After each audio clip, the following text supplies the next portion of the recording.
क्या आप भी अपने लिए या अपनी फैमिली मेंबर्स के लिए एक टर्म इंश्योरेंस का डिसीजन लेने में उसको डिले कर रहे हैं, या आप लेना तो चाह रहे हैं लेकिन फाइनल नहीं कर पा रहे हैं? तो क्या ऐसी वजह है जिसकी वजह से आप अपने एक टर्म इंश्योरेंस को फाइनल नहीं कर पा रहे हैं?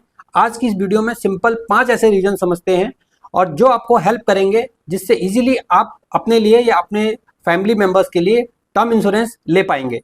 हेलो, हाय, नमस्कार। मेरा नाम राजेंद्र पांडे है। आज की इस वीडियो में हम बात करेंगे कि क्या ऐसे रीज़न है जिसकी वजह से आप अपने लिए या अपनी फैमिली के लिए टर्म इंश्योरेंस नहीं ले पा रहे हैं।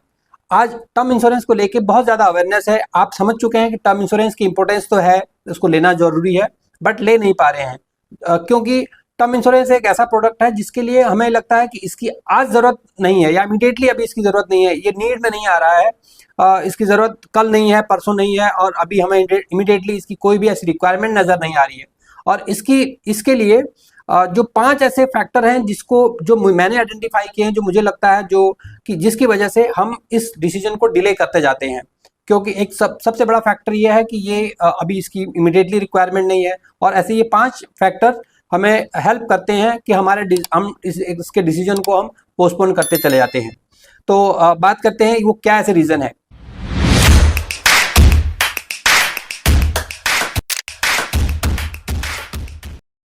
तो आइए समझते हैं। पॉइंट नंबर 1, सबसे पहली बात यह है कि हमें ये डिसीजन बनाने में दिक्कत आती है कि कितने अमाउंट का हमें कवर लेना चाहिए।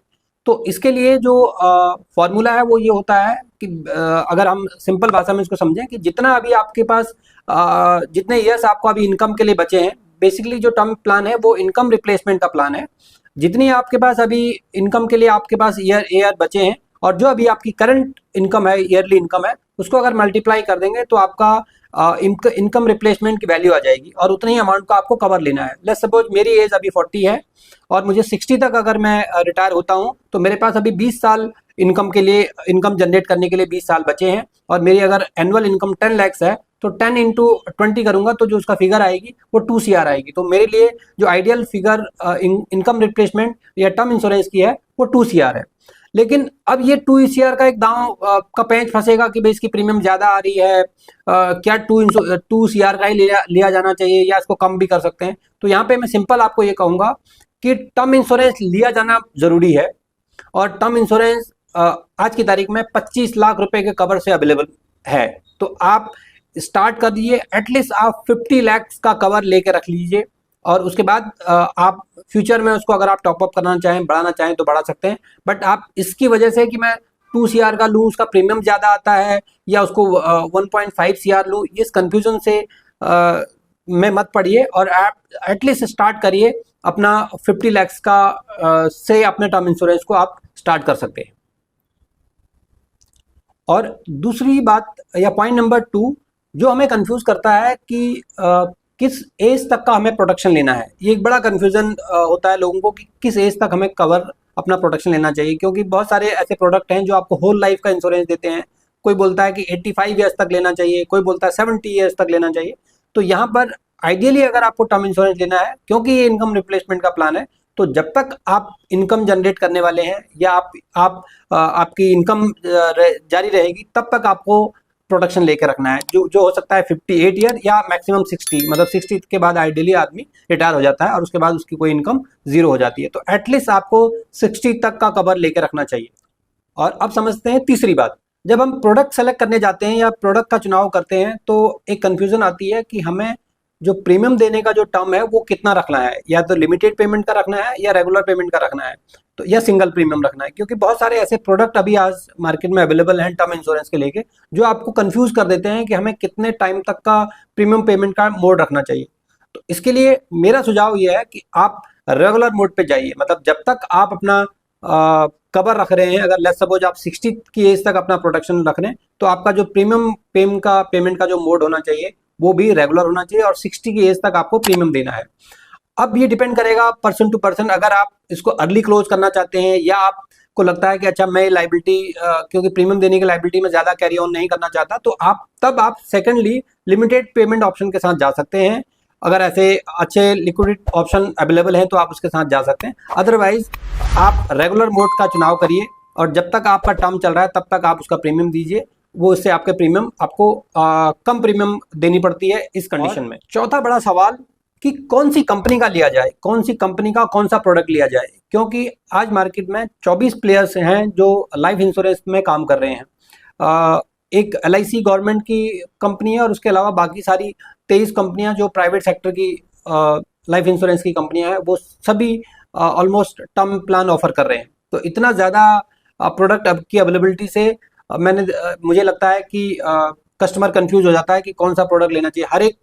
हर एक कंपनी बोलती है कि उनका प्रोडक्ट बेटर है, वो बेटर ऑप्शंस दे रहे हैं या बेटर उनके पास प्रोडक्ट अवेलेबल हैं। तो ये सारी कंफ्यूजन है। तो इसके लिए अगर आपको प्राइवेट सेक्टर की किसी प्रोडक्ट के साथ नहीं जाना है तो LIC का एक सिंपल प्रोडक्ट आता है जो टर्म इंश्योरेंस है, उसका नाम है जीवन अमर। आप जीवन अमर और LIC में अगर आप भरोसा करते हैं और आपको लगता है कि गवर्नमेंट सेक्टर की कंपनी है तो आप LIC का चुनाव कर सकते हैं, क्योंकि गवर्नमेंट की एक इकलौती कंपनी है जहाँ पे कोई किसी के साथ कोई कंपेरिजन है ही नहीं। अगर आप प्राइवेट सेक्टर का चुनाव करेंगे तो वहाँ पे और 23 कंपनी है, अब उनमें आपको ढूंढना पड़ेगा कि उनमें से बेस्ट कौन सी है, क्योंकि हम सबका प्रोडक्ट तो ले नहीं सकते। तो मेरा यहाँ पे सुझाव ये है कि अगर आप ये सारी बातें आपको कंफ्यूज कर रहे हैं कि किस कंपनी का लेना चाहिए, क्योंकि अगर आप इसके लिए वीडियोस देखने लग जाएंगे मार्केट में या स्टडी करने लग जाएंगे तो बहुत सारे फिगर्स आपको कंफ्यूज कर देंगे। कोई बोलता है कि इसका आप क्लेम सेटलमेंट रेशियो देखिए, दूसरी चीज कोई बोलता है कि इसका सॉल्वेंसी रेशियो देखिए, कोई बोलता है अमाउंट क्लेम सेटलमेंट रेशियो देखिए। तो ये बहुत सारी ऐसी फिगर्स हैं, कोई किसी कंपनी किसी पैरामीटर में कोई कंपनी ऊपर जाती है और किसी पैरामीटर में कोई कंपनी ऊपर जाती है। तो अब यहाँ पर फिर हम कंफ्यूज हो जाते हैं कि कौन सी कंपनी का हमें प्रोडक्ट लेना चाहिए। तो इसके लिए मेरा सुझाव यह है कि LIC का एकमात्र जो प्रोडक्ट है जीवन अमर, वो आप ले सकते हैं और वो 25 लाख रुपए से के कवर से अमाउंट स्टार्ट हो जाता है। ज़्यादा उसमें कोई कंफ्यूजन नहीं है। एटलीस्ट आप किसी एक डिसीजन तक तो पहुंचेंगे ताकि आप एक अच्छे रेपुटेड ब्रांड के टर्म इंश्योरेंस के साथ इन्वॉल्व हो जाए। और अगर आप, अच्छी बात है अगर आप किसी दूसरे प्रोडक्ट कंपनी के प्रोडक्ट का सजेशन आपको सिलेक्ट कर पाए हैं तो बहुत अच्छी बात है, आप कर सकते हैं। लेकिन मेरा मानना यह है या मेरा सुझाव यह है कि आप इस कंफ्यूजन में मत रहिए कि किस कंपनी का लूं और अपने इस डिसीजन को इसकी वजह से डिले मत करते जाइए, पोस्टपोन मत करते जाइए, क्योंकि टर्म इंश्योरेंस जितना आप डिले करते जाएंगे ये उतना आपको महंगा पड़ता जाएगा। और दूसरी बड़ी बात ये होती है कि टर्म इंश्योरेंस के लिए जो प्राइमरी जो चीज़ देखी जाती है वो होती है हेल्थ की फिटनेस। अगर ईश्वर ना करे किसी के साथ भी हेल्थ को लेके कोई चैलेंज आने लग जाए इन फ्यूचर, या नेक्स्ट मंथ आने लग जाए या 2 महीने के बाद आने लग जाए, तो फिर उसके बाद हम किसी भी कंपनी का हम टर्म इंश्योरेंस नहीं ले पाएंगे और ये हमारी सारी वर्किंग या हमारा कंपेरिजन वो धरे के धरे रह जाएंगे। तो इससे अच्छा है कि हम पहले प्रोटेक्शन की रेंज में आ जाएं। और क्योंकि आजकल हमारे लाइफस्टाइल ऐसे हैं और इसकी वजह से बहुत सारे ऐसे हेल्थ इश्यूज ट्रिगर हो रहे हैं और उसकी वजह से बहुत सारे क्योंकि हेल्थ टर्म इंश्योरेंस लेने के लिए बहुत सारे आपको हेल्थ पैरामीटर्स में गुजरना पड़ता है, बहुत सारे हेल्थ चेकअप होते हैं। तो अगर उसमें किसी में भी अगर हमें कुछ भी फिगर्स नंबर्स ऊपर नीचे होते हैं तो या तो हमारी प्रीमियम बढ़ जाएगी या हो सकता है कि हमें टर्म इंश्योरेंस हमारा डिक्लाइन हो जाए। तो इसलिए कि आप एक सीधा जो भारत सरकार की जो कंपनी LIC ऑफ इंडिया का जो टर्म प्लान है उसके साथ आप जा सकते हैं। और पांचवी और आखिरी बात है कि टर्म इंश्योरेंस कैसे लिया जाए, या ऑनलाइन लेना है या ऑफलाइन लेना है। ऑनलाइन अगर आप जाएंगे तो बहुत सारी वहाँ कंफ्यूजन वापस ये हो जाएगी कि आपको कौन सा प्रोडक्ट चूज करना है।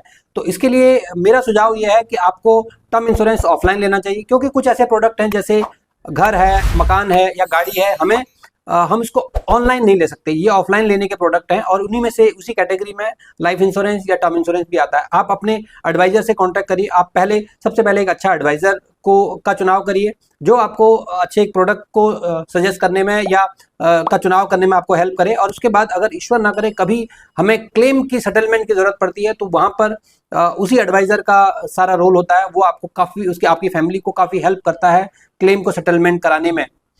ये बात मैं इसके साथ बिल्कुल सहमत नहीं हूँ कि क्लेम सेटलमेंट बहुत इजी प्रोसेस है। मेरा अपना 20 साल का अनुभव है, क्लेम सेटलमेंट में चैलेंजेस तो जरूर आते हैं और यहाँ पर अगर हमारे पास हमें कोई गाइड करने वाला होता है तो ये क्लेम बहुत स्मूथली निकल जाता है और हमें सारे पेपर वर्क और सब फॉर्मेलिटीज में काफ़ी हेल्प हो जाती है। क्योंकि अगर ईश्वर न करे कभी हमारा क्लेम आता है फैमिली में, तो फैमिली इस पोजीशन में नहीं होती है कि वो क्लेम के लिए चक्कर काटे या उसके लिए भागा दौड़ी करे। तो यहाँ पर काफ़ी हेल्प करता है आपको आपका फाइनेंशियल एडवाइज़र। तो ये थी जानकारी आज की इस वीडियो में। अगर आपको ये वीडियो पसंद आया है तो आप प्लीज़ इसको और लोगों में भी शेयर करिए। स्पेशली मैं बोलता हूँ कि अगर आप मैरिड हैं तो अपनी वाइफ को इस वीडियो को शेयर करिए, वो आपके टर्म इंश्योरेंस के डिसीजन को बनाने में आपको हेल्प करेंगी। और अगर आप इस चैनल पर पहली बार आए हैं तो प्लीज़ इस चैनल को सब्सक्राइब भी कर लीजिए, हमें इससे मोटिवेशन भी मिलती है और इस तरीके के इन्फॉर्मेटिव वीडियो लेके हम टाइम टू टाइम अपने चैनल पे आते रहते हैं।